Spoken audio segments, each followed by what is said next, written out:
औज़ुबिल्लाहि मिनश्शैतानिर्रजीम बिस्मिल्लाहिर्रहमानिर्रहीम। अस्सलामु अलैकुम। Dear students, I am Sadaqat Ali, your biology teacher. Student, हमने chapter number 16 support and movement discuss कर रहे हैं। आज हम इस चैप्टर का लेक्चर नंबर 6 डिस्कस करने जा रहे हैं, जो कि पिछले लेक्चर से कनेक्टेड है। स्टूडेंट, हम डिस्कस कर रहे थे डिफॉर्मिटीज ऑफ स्केलेटन। उसमें हमने डिफरेंट कॉजेज उसमें देखे, genetic causes, hormonal causes and nutritional causes. आज हम थोड़ा सा उससे हट के देखेंगे, यानी कि किसी ट्रॉमा की वजह से, किसी इंजरी की वजह से या किसी और रीजन से भी स्केलेटन की डिफॉर्मिटीज हो सकती हैं। इसमें जो टाइप है नेक्स्ट, जो कि ट्रॉमा या इंजरी की वजह से है, वो है डिस्क स्लिप। डिस्क स्लिप से क्या मुराद है कि मोहरों का अपनी जगह से हिल जाना, हम कहते हैं disc slip. The herniated disc is commonly known as slipped disc और डिस्क स्लिप। ऐसी डिस्क जो कि हर्निएटेड है।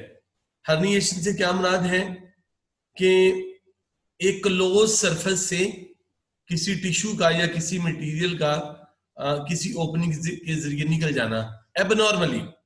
किसी क्लोज सरफेस से किसी मटेरियल का एबनॉर्मली निकल जाना हम कहते हैं हर्निएटेड। तो यहाँ पे हर्निएटेड डिस्क, अभी हम इसको डिस्कस करेंगे कि डिस्क क्या है। Is commonly known as slip disc और the disc slip. Intervertebral disc is a cushion like pad having two portion, यानी कि दो जो वर्टिब्रा हैं इनके बीच में कुशन लाइक स्ट्रक्चर होता है और इसके टू रीजन होते हैं। Nucleus pulposus act as a rubber ball to give elasticity and the compressibility, and annulus fibrosus, a strong outer ring of the fibrocartilage holding successive vertebra. Student, ये देखिए, ये vertebra है। फॉर एग्जाम्पल ये lumbar region को for example दिखाया गया है, या फॉर एग्जाम्पल ये नेक रीजन भी हो सकता है ना। ये एक वर्टिब्रा, ये दूसरा वर्टिब्रा, तीसरा वर्टिब्रा, चौथा वर्टिब्रा, ये वर्टिब्रा है। इन दो वर्टिब्रा के बीच में देखिए ये कुशन लाइक आपको स्ट्रक्चर नजर आ रहा है। इस कुशन लाइक पैड को या कुशन लाइक स्ट्रक्चर को हम कहते हैं, ये कुशन लाइक पैड है जिसके दो पोर्शन अभी मैंने आपको बताए हैं, न्यूक्लियस पल्पोसिस एंड एनुलस फाइब्रोसिस। तो ये जो कुशन लाइक स्ट्रक्चर आपको नजर आ रहा है, ये दोनों वर्टिब्रा के बीच में एक जो है ना वो पैड के तौर पर है, फ्रिक्शन को कम करने के लिए, इनके स्ट्रक्चर को मेंटेन रखने के लिए, शॉक ऑब्जर्वर वगैरह है।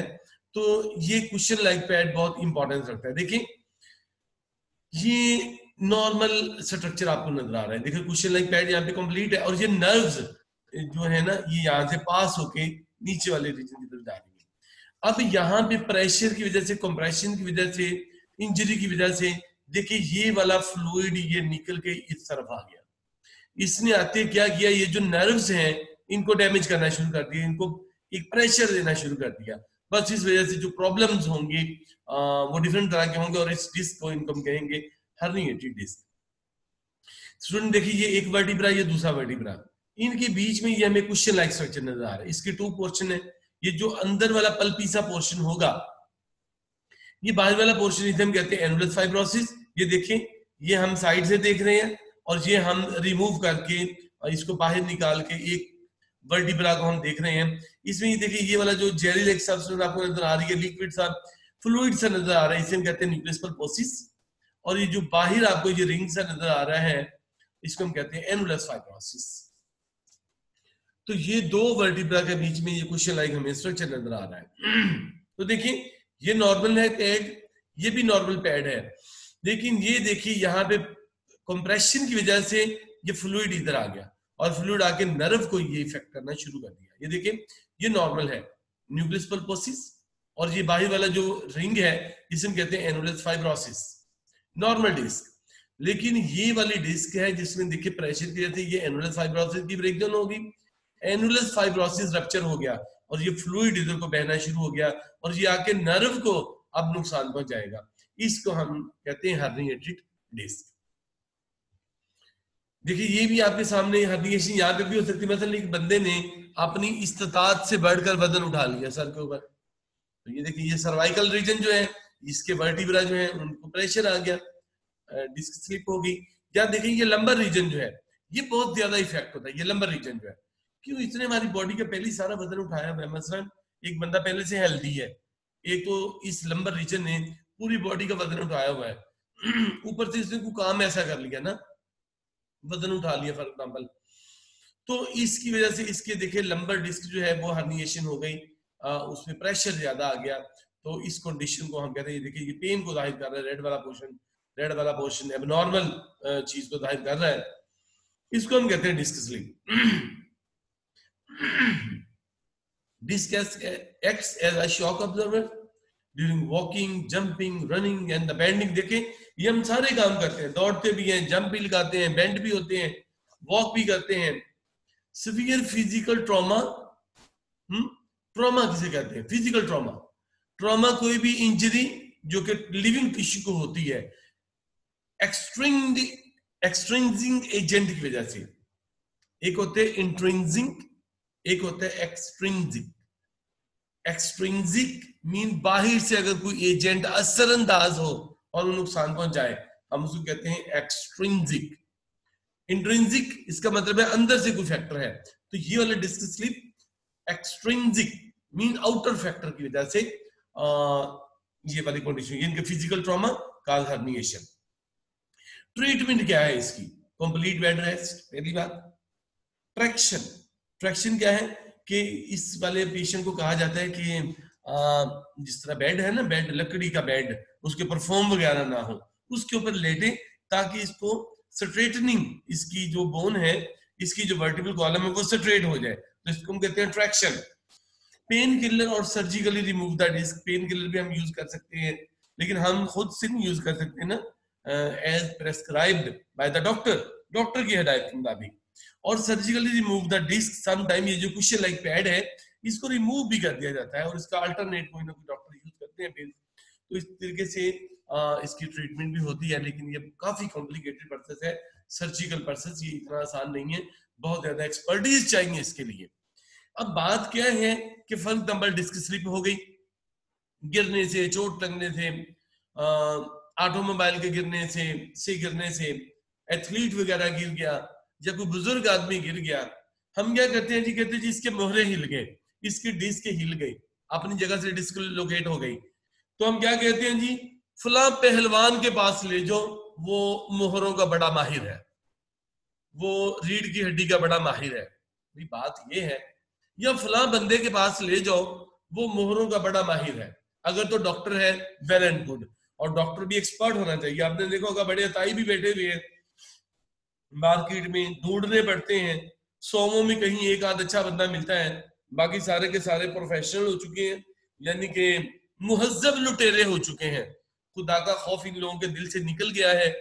कोई गरीब बंदा इनके पास चला जाए तो बाहर एक टिप टॉप सी इन्होंने रिसेप्शनिस्ट बैठाई होती है, जो कि कहते हैं जी फीस दोगे तो अंदर जाओगे, टाइम लो डॉक्टर से तो अंदर जाओगे, वरना नहीं जा सकते।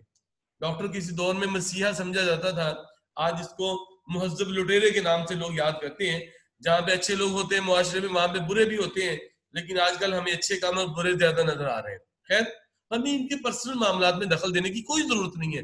मसलन लेकिन बाहर बंदा बैठाया हुआ है फीस लेने के लिए, तो ठीक है, ये उसका अपना फेल है, हम तो सिर्फ कुछ बातों को हाईलाइट कर रहे हैं ना। हाँ, तो कहते हैं जी फला बंदे या पहलवान के पास ले जाओ। अरे पहलवान को क्या पता कि ये जो वर्टिब्रल कॉलम है ये किस चीज से मिलकर बनी हुई है, इसके बीच में क्या होता है, इसकी कॉम्प्लिकेशन कौन सी, इसका स्ट्रक्चर क्या है, उस बेचारे को तो नहीं पता। वो जी बंदा बड़ा बुजुर्ग आदमी है, बड़ा माहिर है हड्डियों जोड़ों का, उसके पास ले जाओ, पहलवान के पास ले जाओ। पहले एक वर्टिब्रा हिला होता है, और पहलवान जिस तरीके से बंदे को ट्रीट करता है ना, वो 4 और हिला देता है। क्या फायदा हुआ उसके पास जाने का? जी बड़ा माहिर है, मालिश करता है, तेल लगाता है, साथ दम भी करता है। अरे वाह जी वाह, क्या कहने। कुछ चीजें हैं उनका इलाज दमों से है, कुछ चीजें हैं उनका प्रॉपर ट्रीटमेंट की जरूरत होती है।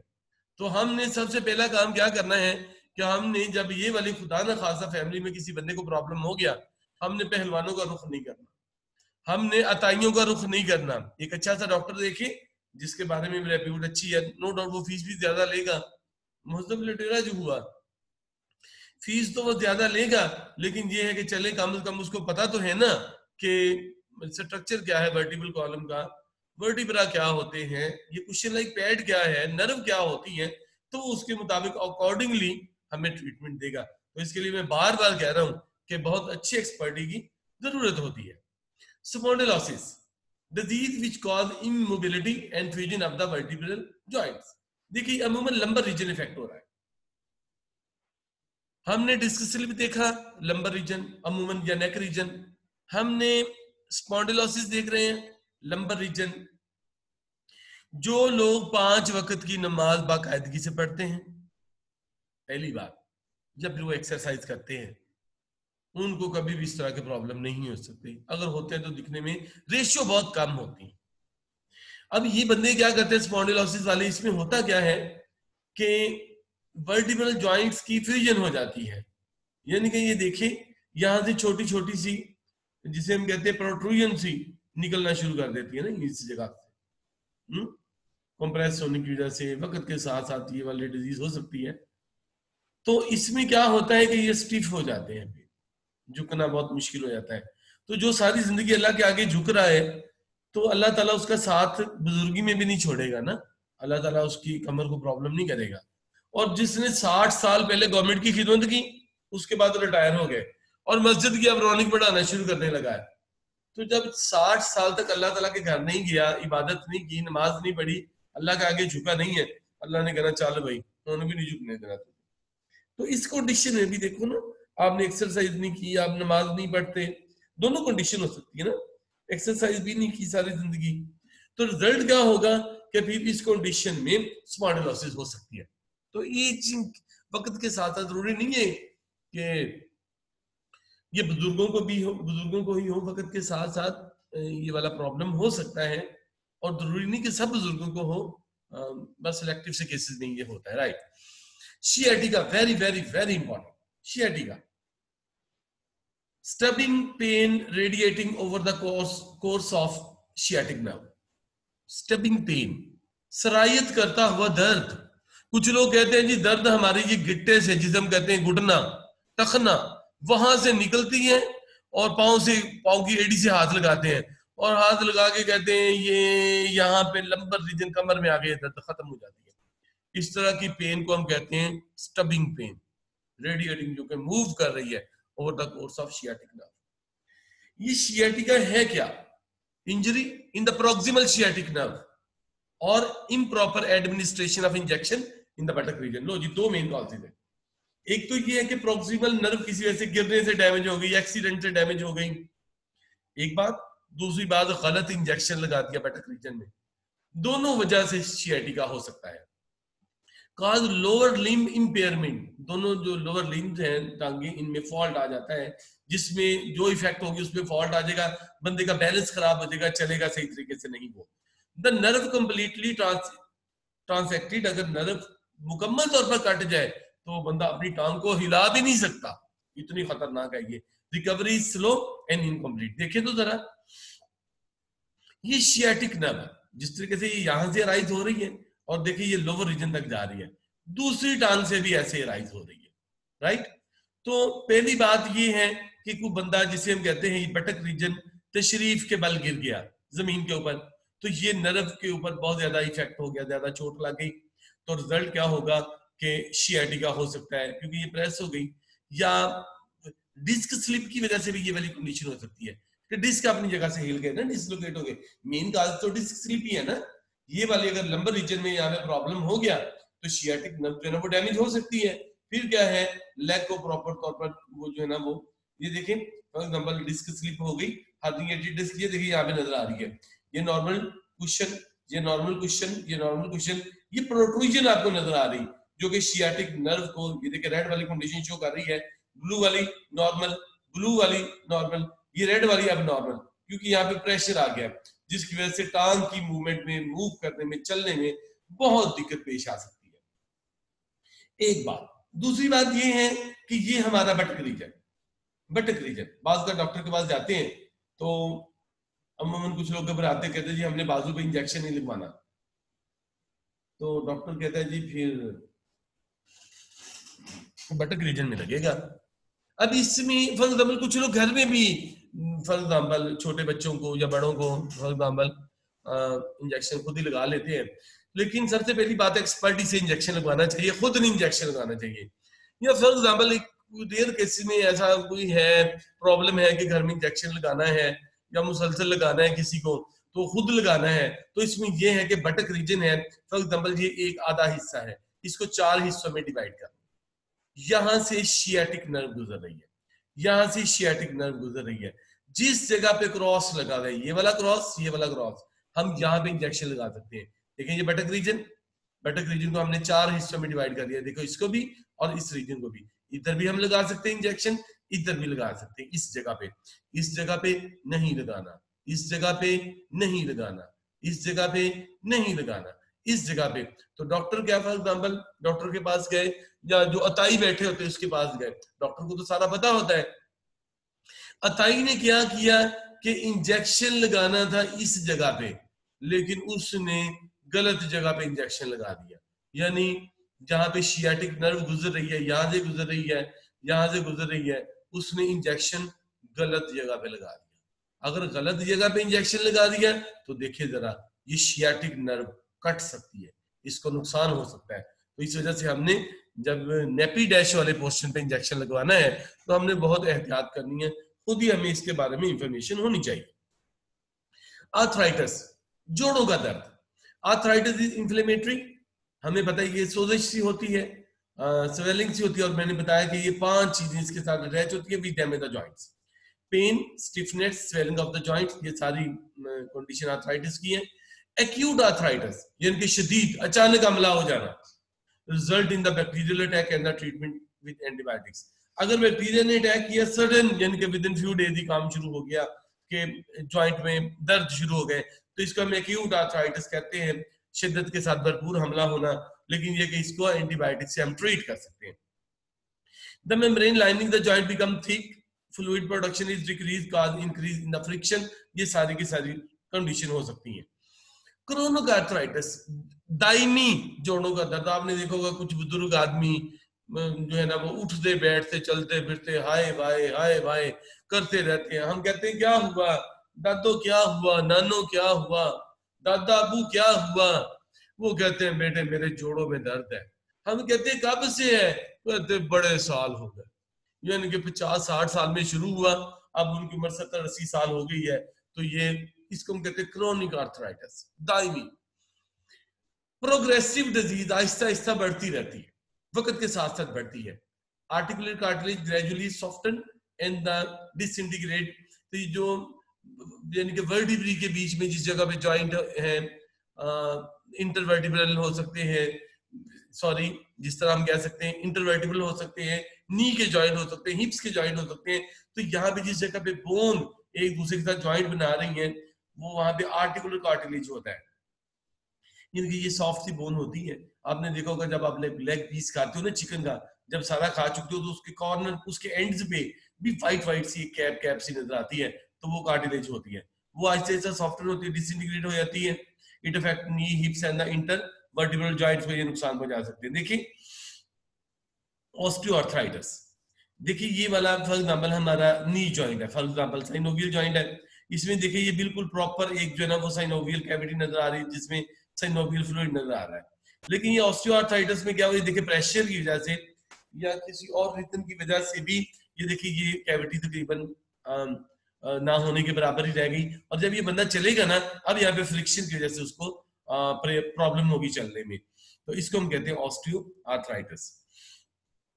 रूमेटॉइड आर्थराइटिस, ये ऑटो इम्यून डिसऑर्डर है, इसमें होता क्या है कि अपना ही इम्यून सिस्टम अपने हेल्दी टिश्यू को अटैक कर देता है, अपने हेल्दी टिश्यू को नुकसान पहुंचाना शुरू कर देता है immune system. Synovial membrane become inflamed due to faulty immune system, immune system के बैक फायर की वजह से खुद ही, वैसे तो इम्यून सिस्टम माइक्रोऑर्गेनिज्म जो हमारी बॉडी में आते हैं ना या दूसरे को टॉक्सिक चीजें उनको मारने के लिए इस्तेमाल होते हैं ना, खुद ही ये हमारा इम्यून सिस्टम ऐसे सेल पे रहता है।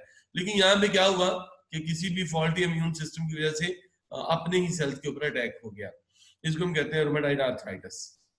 गॉटी आर्थराइटिस, गॉटी आर्थराइटिस में क्या होता है, मेटाबॉलिक डिसऑर्डर है, होता क्या है high uric acid in the blood, crystal of the uric acid accumulate in the joints and mostly joint of the big toe. देखिए ये वाले जॉइंट अमूमन यहाँ पे हमें अफेक्टेड नजर आते हैं वर्डी आर्थराइटिस में। तो स्टूडेंट ये था आज का टॉपिक। इंशाल्लाह नेक्स्ट टॉपिक के साथ आपकी खिदमत में फिर हाजिर होंगे। तब तक के लिए इजाजत, अल्लाह हाफिज।